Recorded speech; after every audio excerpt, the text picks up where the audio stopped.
Hello again and welcome to another episode of the Franchise Everything podcast, where we talk about everything and anything franchising. And pretty much I always say we've got a special guest here today, but we truly have a special guest here today. We've got Jay Westbury, who's the CEO of the FCA. G'day, Jay. G'day. How you going? I'm very well. Now, this is a very special podcast because we have literally just finished the National Franchise Convention for the Franchise Council of Australia. How are you feeling? I am feeling super pumped because what was exciting about the last 3 days, and even just that last session, we had Richard de Crespigny, the pilot that landed QF32, and he talked about resilience. And it's funny, while I'm a little exhausted, I'll be honest about that, it demonstrates that, even in the worst of times, if you've got resilience, you can get through it. And that's how I'm feeling. And what I'd have to say I'm feeling is that I think, and I just said it in my closing remarks, I really reckon franchising's got its mojo back. I totally agree. It just feels like people are upbeat. We're coming into the Christmas trading period. We had Taylor from the NAB talking economics for those who are able to be in that session. He's basically saying there's green shoots. We're looking at probably having the golden quarter. And I know that Victoria from Afterpay was there as well. They're already starting to see spends come. So I'm really hoping that flows through franchising across the country and we actually have a great Christmas trading period. So you've been in the seat 13 months now. Okay, so correct. I think this is a bit of a, do they call us a bookend period? So would you say this is a bit of a bookend moment, sure isn't it really right now? No, so 13 months coming into the job, or that moment 13 months ago when you took the position, what are your thoughts as you reflect back on it now? Well, the strategy was stabilise the ship, and we did that pretty quickly. And you might recall we put mid-year results out in December last year that showed us that we were on a path to profit. And that was pretty exciting. And it was still pretty tenuous as to whether that was actually going to be achieving. Then we delivered the Franchise Industry Awards in June, and the strategy was just do a couple of things really well. I think part of the former versions of FCA, they were trying to just do too much too quickly, so we steadied the ship, slowed things down. We nailed FIAs. The feedback has been amazing. Franchise Industry Awards? Industry Awards. I'm sorry, yeah. I've gotten onto the franchise acronyms, exactly. Everything's an acronym. Yeah. So then we had the NFC, the National Franchise Convention. And of course, that was, as you say, we've just concluded that. And the plan was to nail a second really awesome signature event on a national stage. And this year we did it in Melbourne. And the early feedback, early response, I think just the sense of the way people have been, both from the exhibitors and the sponsors and the suppliers, but also just everyone across the franchising system seems to have come out of the end of this upbeat, excited, re-energized, talking positively. So I think the fact that we've managed to do what we did relatively quickly, we ended up with a result showing a profit of $264,000, which if you think about the previous year was a $1.5 million loss. That's a $1.7 million turnaround. It's quite a turnaround, yes. Quite the turnaround. Yeah. Was it easy? Yes, because we just didn't make silly decisions. So how did you do it? So if someone says, how did you do it? How did you put it together? Well, first of all, with your team? What we did was we rallied what was left. So when I say that with deep respect. So there was 8 staff at the FCA when I arrived, and Tanya had done the hard work finalising the process of regretfully letting a lot of people go. Yep. If anything, the biggest mistake was that the former regime, management, whatever word you want to use, had employed some fantastic people, but they forgot to put the revenue in.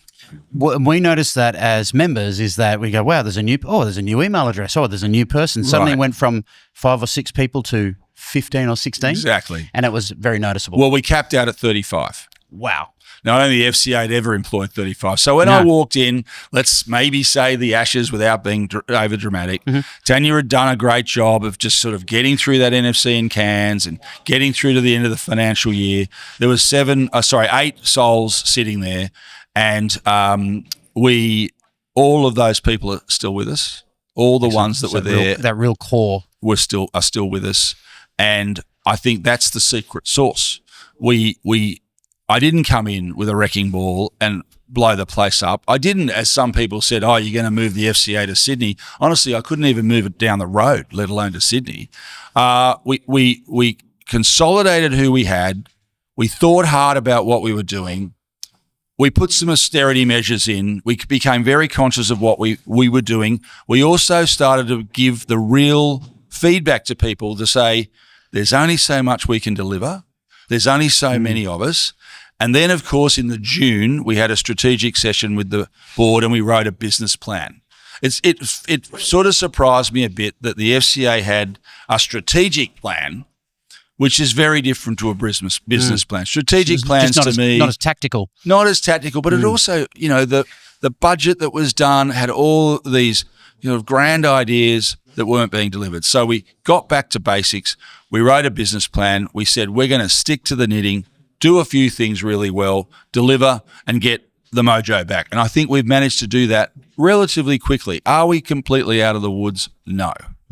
We have got work to do. Is our position as a company still in the negative? Yes, because the hole was so big. And that's the piece I know that really upsets many of the people that have contributed to the FCA over decades. Because, even 2 years ago, the FCA was in good shape. How long it took to build it up and how quickly it was took to the lose. whole, And, I'm a 30-year association executive. And I don't look that old, I know, thanks. That's what you were meant to say. And I have seen this happen before where people get ahead of themselves and they forget that there's two sides to every equation. You need money in for money to go out. Yep. And even if you've got an investment fund behind you of some description, to suggest that should be gobbled up for everyday use, it's a recipe for disaster. Without backfilling it. Without backfilling. I mean, look, in my previous job that I left through the back of COVID, there was $5.5 million in an investment fund. It was a not-for-profit. It was generating nearly $900,000 a year in earnings, and they were on cloud nine. And during that COVID year, and I was still there at that stage, we basically decided to freeze membership. So no one got a bill. And the reason for that is that the organisation was in a really strong financial position to invest in itself. It becomes a sense to give back a bit, doesn't it? Exactly. Yeah. And of course, it's gone on to do what it's doing. So we've turned the corner. We've stabled the ship. Yes, we've made a profit. We made an operational profit as well as we've got carried forward tax losses. So from an accounting point of view, the 264 number is the number, but a lot of that is carried forward tax losses. And we now can really start delivering this year's business plan. And the first part of this year's business plan is a successful NFC. Yep. And I believe we have achieved that. And I think you have from being around it the last 3.5 days all told. So with that increased mojo, with that mojo back for the FCA, what does from now to the next NFC look like? You've just announced that it's in Canberra, which is very J-like, I've got to say. Oh, look, from what I've known of you so far. I'm so excited it's Canberra. So the quick story there is we had pre-booked Adelaide. Oh, yeah. Right. So there's still a few, like where we had this was pre-decided. So a lot of the decision processes that I'm still going through, I suppose as the manager, a lot of them were pre-decided. You didn't hear it because there's a couple of years lead time on those right. things. So Adelaide had been decided, deposits had been paid, negotiations had been done. Then Australia obviously went to bid against Turkey for COP31. So for the period that we would not, so the October period, they had a 9-week sellout. So effectively said, look, really sorry, you got to move. So it was a bit of a run of the wildebeest because we're not the only conference that was on in Adelaide, and they don't actually even know yet whether they've got COP31. So, look, we're talking to Lisa. We talked to the board. There was discussions about here, there, and other places we've gone. So there was an availability question, first of all. But in my mind, my subtext concepts in my head as we're running at 1,000 miles an hour, I was keen for the FCA at some stage to be in Canberra in force because we've got a lot going on politically. And I launched, as you might remember here at the conference, the hashtag franchising in force, the idea being that we're going to be a force to be reckoned with, we're going to be a force to be recognised. And I thought no better place than go to Canberra. And I made a promise just then in the wrap up that if it's a sitting week, one way or another, even if we've got to put him in an Uber and put a distraction with his detail, I really want to have the Prime Minister with us if we can. That's going to be quite the get. If we get it, we get it. If we don't, well, I'll say sorry. But I'm going to try. So it's a stretch target. It's a stretch target. Look, getting a Prime Minister to a conference isn't easy, but I do know and have had the experience of if you happen to be in the same town at the same time and you can put 400 or 500 people in front of him. It's a possibility then. There's a possibility. Yeah. It's not that far from Parliament House or to the Lodge. And in fact, in a bit of breaking news, Lisa is probably going to kill me for saying this, but the plan is to have the Hall of Fame and CFE graduation in the Great Hall of Parliament House. Oh, that'd be quite the event. I've been in there as a kid from Canberra. I've been in it many times. I know it very well. It's amazing how many people say to me when they go to Canberra, the last time I was here was my year 6 school trip. School excursion. Yeah, I get it. No, I lived there, so I grew up there. So I know it very well. Very well. Yeah. So, okay, so we've got NFC. That's about 18 to 20 October, I think it was next year. That's right, 18. And the key anchors of the year, obviously, FIAs before that. Yes, so I guess that's what I was getting at. So we're in this financial year's plan. So it's deliver. It was deliver this NFC, and it's deliver next year's FIA, Franchise Industry Awards, 17 June in Brisbane at the Convention Centre. The 2 signature events. Of course, we've got other little state events along the way. We've had some great inside events. We'll continue to do those state events in this current budget.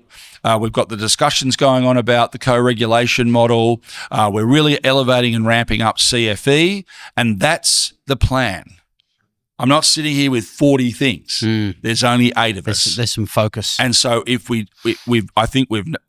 my view is we've nailed NFC here. We'll see how it washes out on the money side. It's certainly positive. It's not negative. I can guarantee it's positive.